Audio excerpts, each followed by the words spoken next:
ദാദാ സാഹിബ് ഫാൽക്കെ പുരസ്കാരം മലയാള സിനിമകൾക്കും പ്രേക്ഷകർക്കും സമർപ്പിക്കുന്നതായി നടൻ മോഹൻലാൽ പ്രധാനമന്ത്രിയുടെ ഓഫീസിൽ നിന്നും വിളിച്ചാണ് അവാർഡ് വിതരണം അറിയിച്ചത്.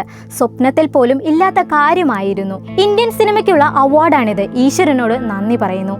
ഈ അവാർഡ് വളരെ പ്രത്യേകതയുള്ളതാണ്. എല്ലാ ജോലിക്കും സത്യസന്ധത കാണിക്കണം, കൃത്യമായി ചെയ്യണം.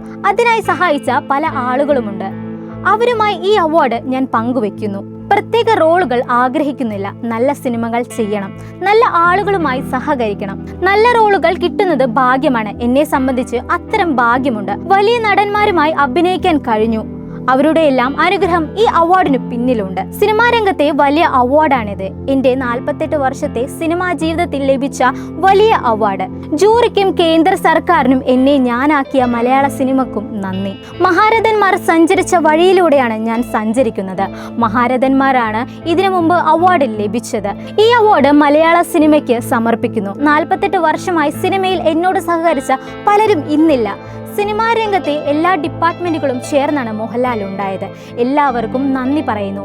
1969 ആരംഭിച്ച ഫാൽക്കെ അവാർഡ് നേടുന്ന രണ്ടാമത്തെ മലയാളി മോഹൻലാലാണ്.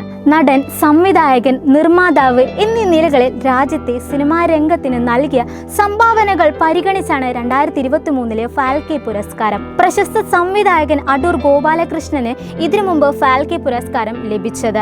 23 ഡൽഹിയിലെ വിജ്ഞാൻ ഭവനിൽ നടക്കുന്ന ചടങ്ങിൽ രാഷ്ട്രപതി ദ്രൗപദി മുർമു പുരസ്കാരം സമ്മാനിക്കും. 1978 തിരുനോട്ടം എന്ന റിലീസാകാത്ത സിനിമയിലൂടെ അഭിനയ ജീവിതം തുടങ്ങിയ മോഹൻലാൽ മലയാളം, തമിഴ്, തെലുങ്കു, കന്നഡ, ഹിന്ദി ഭാഷകളിൽ 360-ലേറെ ചിത്രങ്ങൾ അഭിനയിച്ചു. 5 തവണ ദേശീയ സിനിമാ പുരസ്കാരം ലഭിച്ചിട്ടുണ്ട്.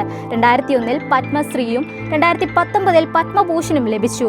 10 ലക്ഷം രൂപ, സുവർണ കമലം എന്നീ ഉൾപ്പെടുന്ന അംഗീകാരം 2023 ദേശീയ സിനിമാ അവാർഡിനൊപ്പം സമ്മാനിക്കുന്നുണ്ട്.